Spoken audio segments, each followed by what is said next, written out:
Okay, listen up for a minute.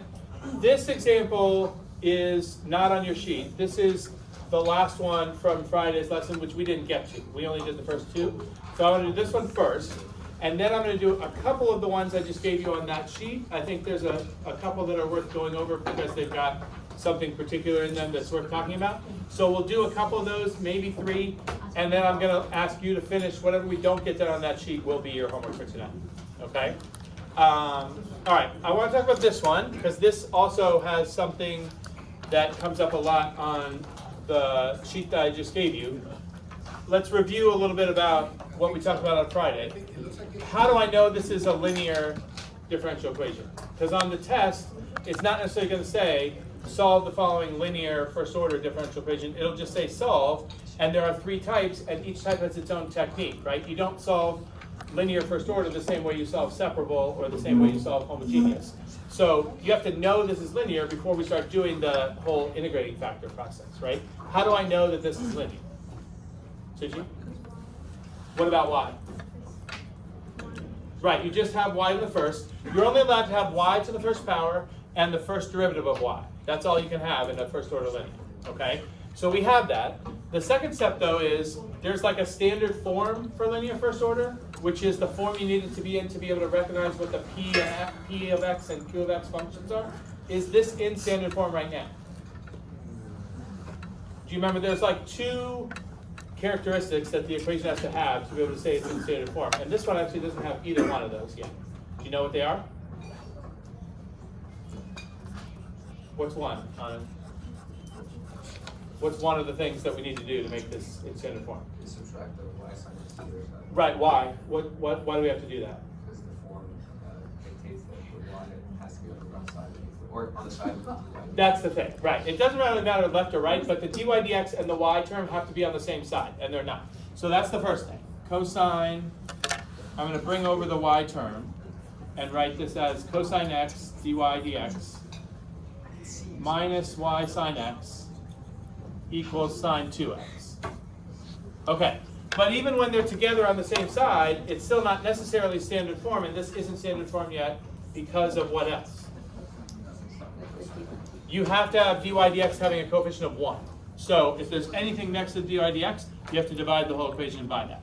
So standard form would be dy dx minus y sine x over cosine x equals sine 2x over cosine x. Okay, that's in standard form. And from this, you can see what p and q are. Q is not that important. Q is the function that's over here. You don't use that right away for anything, but p is important because the integrating factor that you have to use to solve this equation depends on the p, right? So first, you have to identify correctly what p is. What is that? It's not tan. It's negative tan. Everything attached to the y makes a difference there, right? So it's negative sine over cosine. Now you could write sine over cosine as tangent. I'm going to leave it as sine over cosine for a second.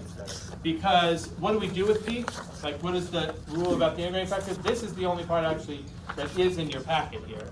It tells you that the integrating factor is equal to e to the integral of p. So we're going to have to integrate this, negative sine x over cosine x. Now, if you wrote that as tangent, so it would be you're integrating negative tangent, the negative you can pull out, right? That's not a big deal. But then you have to remember what the integral of tangent is. And if you don't know that off the top of your head, your first look might be to the packet, and the packet does not give you integral of tangent, okay? But if you leave it this way, do you see what would easily work as a way to integrate this? U substitution would work, where you make u what? Cosine. And this works out very nicely because if u is cosine, what's du? Negative sine x dx, which is exactly what we have. No constant. You don't even have to manipulate constants here. Come on here, you. Okay, so this is actually just e to the integral of 1 over u. So that's just going to be e to the ln u, and u is cosine x. So the integrating factor is e to the ln cosine x. And when you do e to the ln, those cancel out. So we would actually end up here with cosine x an absolute value as the integrating factor. Now, if I drop the absolute value here, that would say plus or minus, I'd have a plus or minus here. Do you remember though when I was showing you like, there's like a general form for the integrating factor here, which is constant times this result. So it would be like constant times plus or minus cosine x, and the plus or minus can be absorbed into the constant. So both cosine x and negative cosine x are part of the set of integrating factors that work. Actually, any constant times cosine x would work. So cosine x times 1, cosine x times negative 1, but even like 5 cosine x or negative 10 cosine x would work. You don't need to deal with all the integrating factors. You just need one that works. So I said before when I showed you this on Friday, we're just going to always choose the c to be 1. So we never have to worry about the plus or minus. Like we'll just use cosine x to be our integrating factor. You can try, if you want to like convince yourself with this a little bit more, we're going to assume the integrating factor is cosine x and multiply the whole equation by cosine x. If you instead assumed that it was negative cosine x and multiply this whole thing by negative cosine x, you will still get the solution that we get. Okay? And even if you used some other constant times cosine x, you would get that. But it's just easier to just use the one that is, the constant is just 1. Okay? All right, so now we take the integrating factor and you multiply it, the equation that you use to find the integrating factor. So that's the standard form. Don't go up here, right? Go right here and multiply this whole equation by your integrating factor, which is cosine x. Now in this problem, when you do that, you end up with cosine x dy dx. Then it would be minus, the cosines here will cancel, and you just get y sine x. And then over here, the cosines also cancel, and you just have sine 2x. So if you notice, compare that to what was given to us originally. We didn't know it at the time, but if we had just moved this y term over and gotten this, this turns out to be the linear first order equation with the integrating factor already multiplied through, right? Because the integrating factor turned out to be cosine x. But when you see this here, you don't know that the thing that's attached to the dy dx is necessarily the integrating factor. So it didn't really help us to have it written this way because we didn't know what the integrating factor was yet. Only now do we see, oh, that already had the integrating factor multiplied in, okay? Be careful though, just because you have something multiplied by dx doesn't mean that the thing that's been multiplied through is the integrating factor that works, okay? This comes up a few times on that practice sheet. You have stuff next to dy dx. You still should get the standard form and figure out what the integrating factor is, because just because you have something multiplied through doesn't mean that the thing that's multiplied through is the integrating factor. And in order for the solution process I showed you on Friday to work, you have to start with the standard form of the linear first order equation and multiply through by some valid integrating factor, which is what we've done now.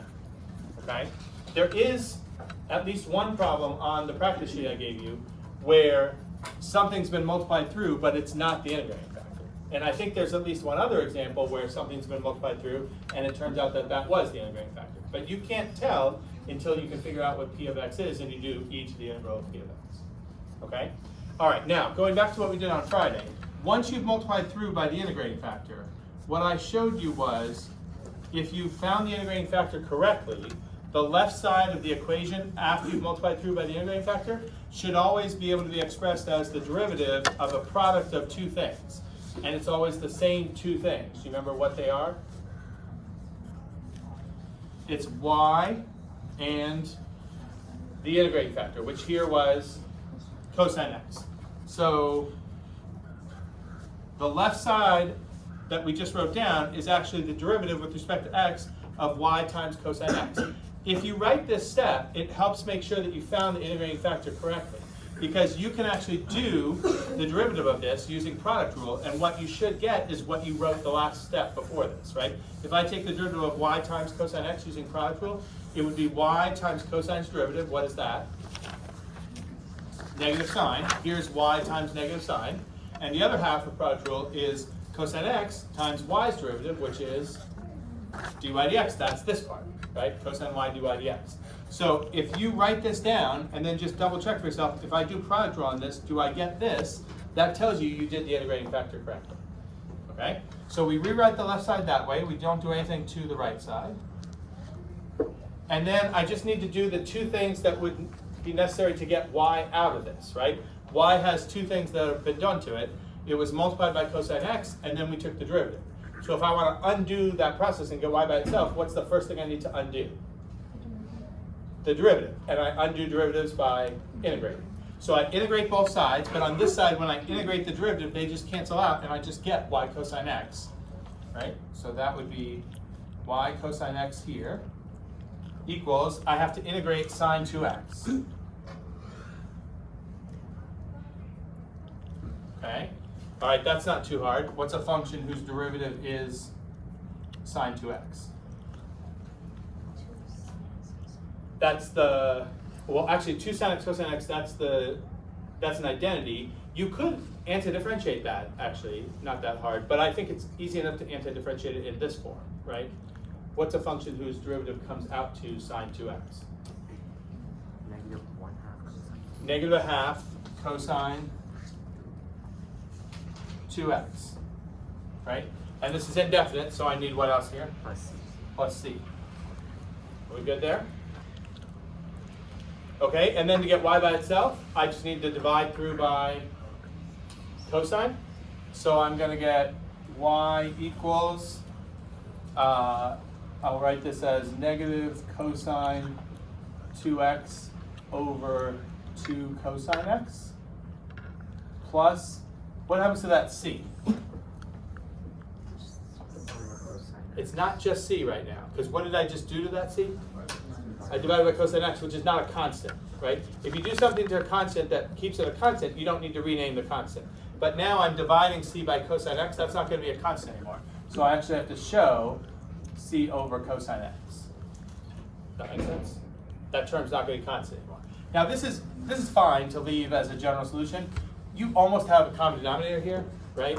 So I might even rewrite this as all over 2 cosine x, and I would not have to do anything to this, and I really don't have to do anything to that c, because here, to get the common denominator, I'm just multiplying top and bottom by 2, and 2c is still a c, right? So it's not necessary to rewrite that c as 2c. That's my general solution.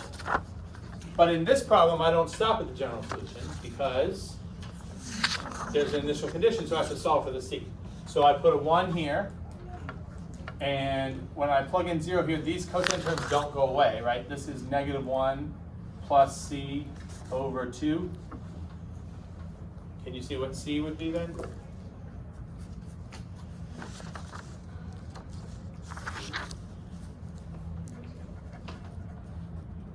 What are we saying? C is 3?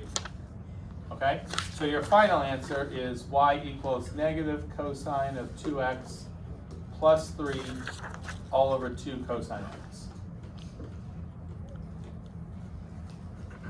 That's my final answer. Does that make sense? Okay, now I want to do a couple of the ones on that sheet. And I'm not necessarily going to go in order there, although I do want to do number 1, because something of note comes up on number 1. Maybe have you figured that one out yet? The one you were asking me about?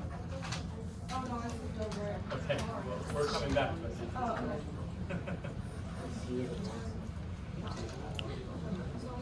Okay, so let's look at this one. This is the first one on your sheet. Okay, this is linear. Yes, we have dy dx and only y to the first. Is it already in standard form? Yep. So we can say what p is right now. What is p? 2x. Therefore, the integrating factor should be e to the integral of 2x, or e to the x squared. All right, everybody okay with that? Now you multiply the integrating factor through the equation. So now we have e to the x squared dy dx plus 2xy e to the x squared equals x cubed e to the x squared. Yep.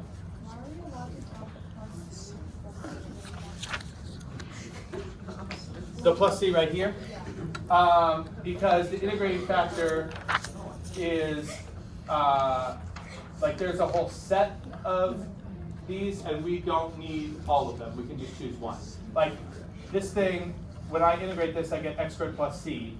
So that would say the integrating factor is e to the x squared times e to the c, which is another constant. So integrating factor, the general solution for the integrating factor is constant e to the x squared. But I don't need all the integrating factors. I can use anything of the form constant e to the x squared. So I'm just always going to choose to have the integrating factor that I use be the one where the constant is 1, which gives me this one. It's saying there are other things that you could use that would work, but who cares? Like all you need to do is find one that works, and one that will always work is the one where c is 1. So that's the one where c is 1 is the one where we like ignore the c. Okay? Are we okay there? Okay. So now, again, once we multiply through by the integrating factor, it should be the case that the left side is the derivative of a product of, in this case, what two things? Yeah, y and your integrating factor. Right? And you see, if you double check that, that works here. Product rule, y times e to the x squared's derivative. What is the derivative of e to the x squared? 2x e to the x squared. So 2x e to the x squared times y, that's half of product rule. The other half would be this function times y's derivative, that's this. Right? So that works. So it's equal to what we already had over here. So now to get y out, I would need to integrate both sides first, but integrating on this side just cancels out the derivative. So I'm at this, but now I have to integrate x cubed e to the x squared dx. Now that one is not like so quick and easy. Any thoughts on how you would integrate x cubed e to the x squared? You're thinking tabular? Okay, which is a shortcut for integration by parts. That's the first thing I would think of here. That's usually what works when you have product of two things. And if you have a polynomial with something that's not as good a choice for you, usually that's what you would do, right? The problem with tabular here, though, if you start setting it up, you will probably see you're getting stuck. Because if you have x cubed here, e to the x squared goes on the antiderivative side, right? So taking derivatives here is no problem. But you have to anti-differentiate this side. Anti-differentiating e to the x squared is not easy, or actually technically possible to do. Okay? So that doesn't work. Maggie? A u substitution, yeah, a u substitution does work here, but what would you make u?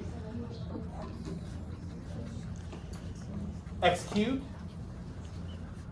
That seems problematic too, because if u is x cubed, what's in the du? Wait, you're making u what? X cubed or x squared? X squared? Okay, that is going to work. Okay, so x cubed e to the x squared dx. You want u to be x squared, that's good. Du is going to be what then? 2x, you guys should pay attention to this. 2x dx. So over here, this is e to the u. But now, how do I fit in du? Because I need the 2 I can bring over, right? I can say this is 1/2 du. But I still have an x dx. And I don't have x dx right now. I have x cubed dx. Did you? X squared. So, okay, break this up into x squared and x. Like that. Okay? This x dx gets replaced by 1/2 du. I'm leaving a space for the x squared. I'll put du here, and I'll bring the 1/2 out here. But I still have to deal with that x squared. But we have a way to deal with x squared. It's u, right? So I can put another u here. Now, do you follow what we did? I split apart the x cubed into an x squared and an x. The x squared is a u, and the x dx is a constant form of du, right? 1/2 du is x dx. Is everybody clear with how we got to that? Now, even though that helped, usually when you do a u substitution, then you just look at the u integral and you say, well, I know what that is right away. this is, can I write this the way we would normally see it? 1/2 integral of u e to the u du. You can do that, but that's not like quick, like we just have it right off the top of our heads. What would you usually do? Thank you for letting me know that. That's very important right now. This is where I would use tabular. This is like an integration by parts problem, and it's actually like a really easy tabular, right? We can have u and e to the u. U u itself is the thing on the u side.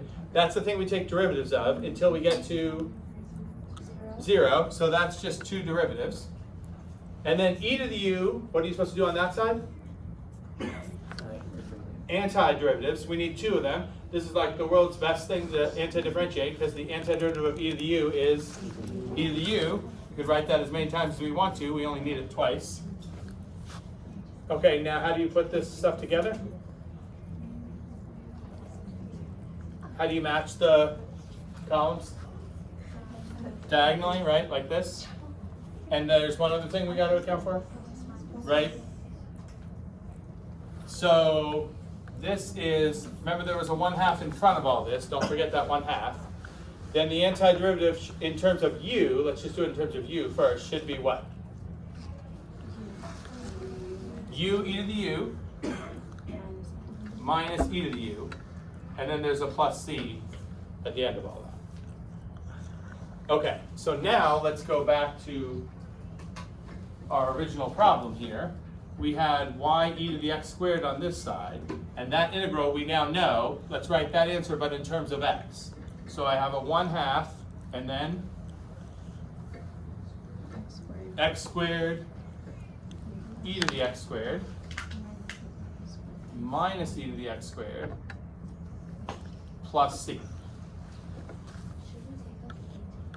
Well, we're going to get y by itself, right? So the next step is going to be, we're going to divide through by that. So y itself is what happens on that side when we divide by e to the x squared. So what's this first term?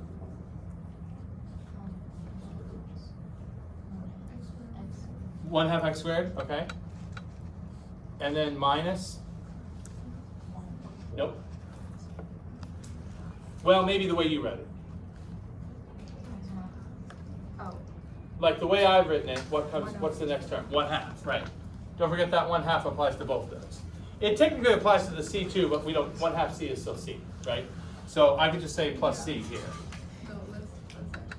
And then did this have a, oh no, that's not a c. Right, because I forgot, I was dividing by e to the x squared. So that c is divided by e to the x squared. And dividing by e to the x squared is the same as multiplying by e to the negative x squared. So don't forget that constant is not a constant term by itself now. It's got an x thing in it. But this doesn't have an initial condition, does it? So we're done right here. Okay? Does that make sense? I actually think on this whole sheet, figuring out that x cubed e to the x squared integral is by far the hardest integral. Like most of them are, you sometimes need u substitution, maybe you need integration by parts. I don't think there's any other one where you're using both integration by parts and u substitution separately in the same problem. Okay, so that's not meant to be like an omen of things to come. Most of your integrals are going to be much nicer.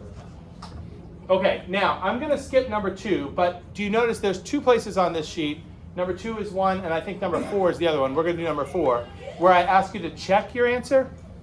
And I want to show you what is meant by that. Sometimes IB has asked that. That's why I gave you a couple where I asked you to do that.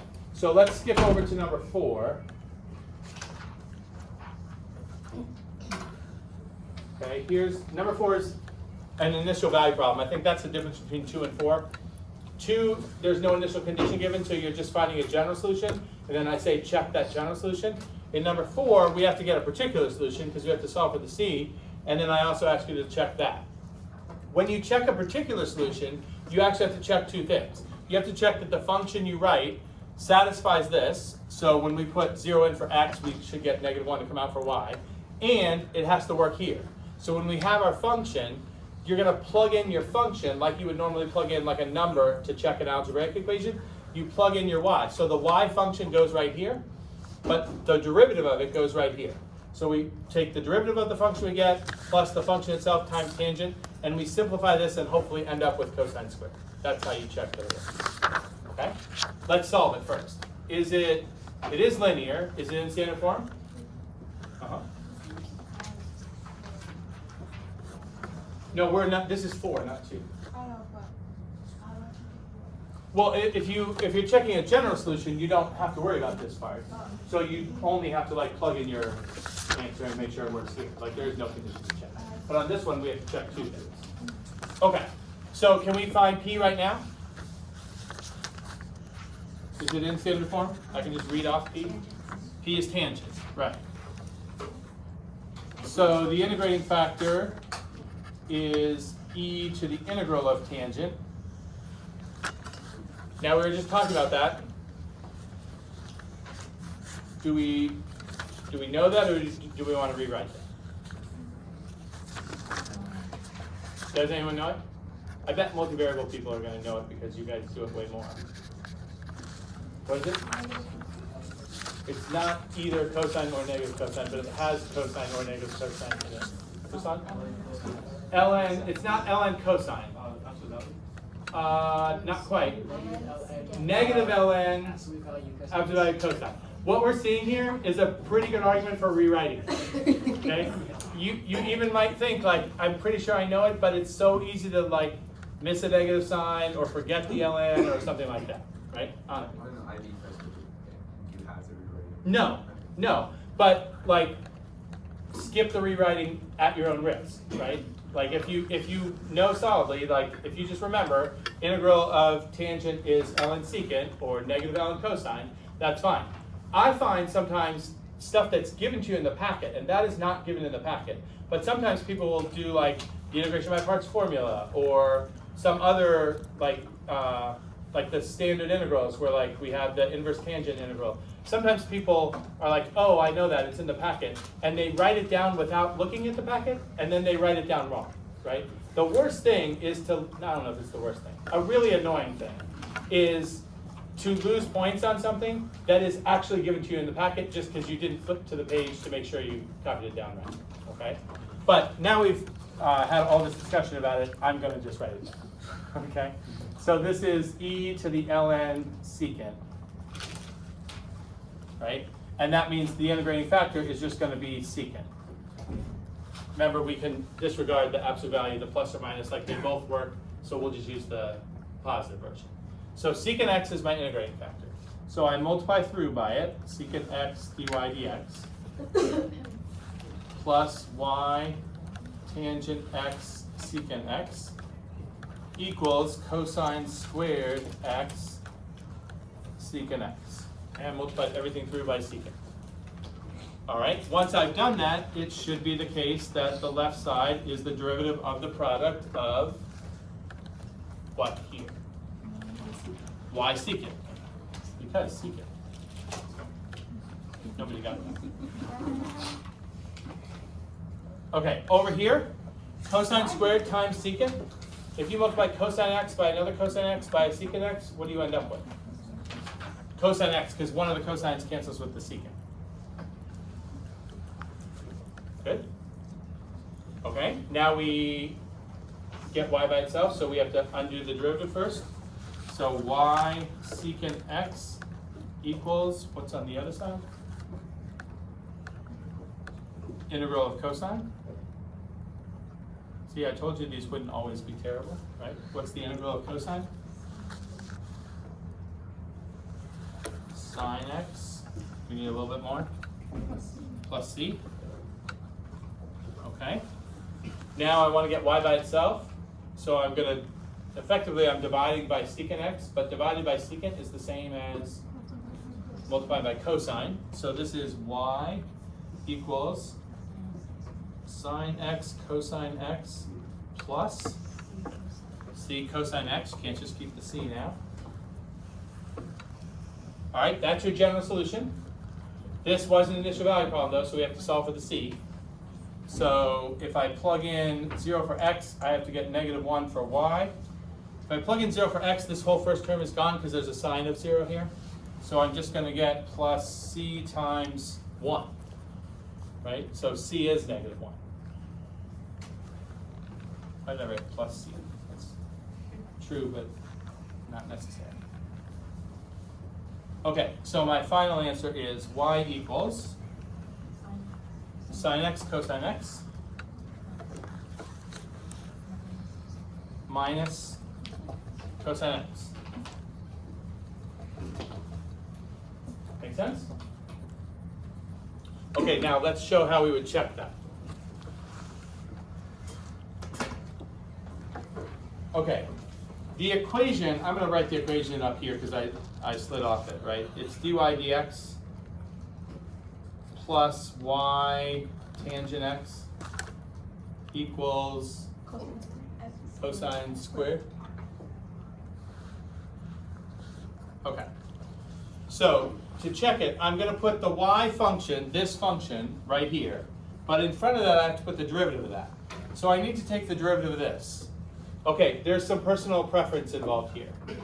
You could just take the derivative of this as you see it. But if you do that, you need to use what right off the bat here? Product rule. Now, it's not a terrible product rule. It's easy enough to do. There is a way around that if you want to.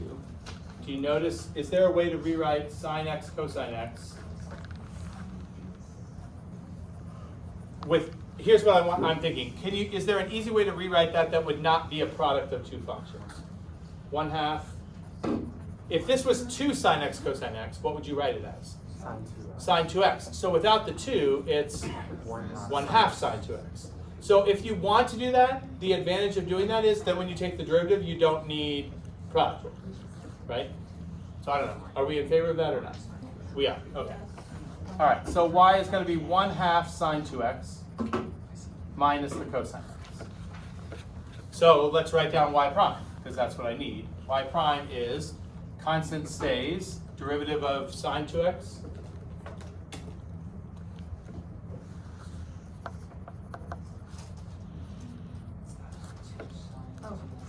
To cosine 2x. And the 2 and the 1/2 are going to end up canceling each other out, right? And then what's the derivative of negative cosine? Or it's minus the derivative of cosine. So we're going to get a sine there, right? Positive sine.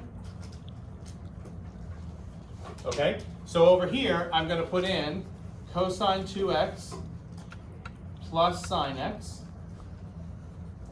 plus, now I'm going to put y. Now, because I'm multiplying y by tangent x, I would actually, for this part, rather have y not in terms of the 2x. Does that make sense? It's going to be easier. Stuff will cancel if I keep everything in terms of the same trig function. So I'm going to have sine x cosine x minus cosine x, all of that multiplied by tangent x. And we want to know, does this end up equaling cosine squared x? Okay, so I just start simplifying here. Cosine 2x plus sine x. Now if I distribute tangent over this, if you have sine times cosine times sine over cosine, what does that leave you with? Not everything cancels. Sine cosine times sine over cosine. Sine squared. And then negative cosine times sine over cosine. Cosines are going to cancel, and you're going to get minus sine. Okay? I have a sine and a negative sine, so they will go away. But then I have a cosine 2x and a sine squared x. And I'm supposed to end up with cosine squared x. So I'd use the identity here for cosine. This is in your packet. Do you know what it is off the top of your head? Cosine 2x. Cosine squared minus sine squared, and then we're going to add a sine squared,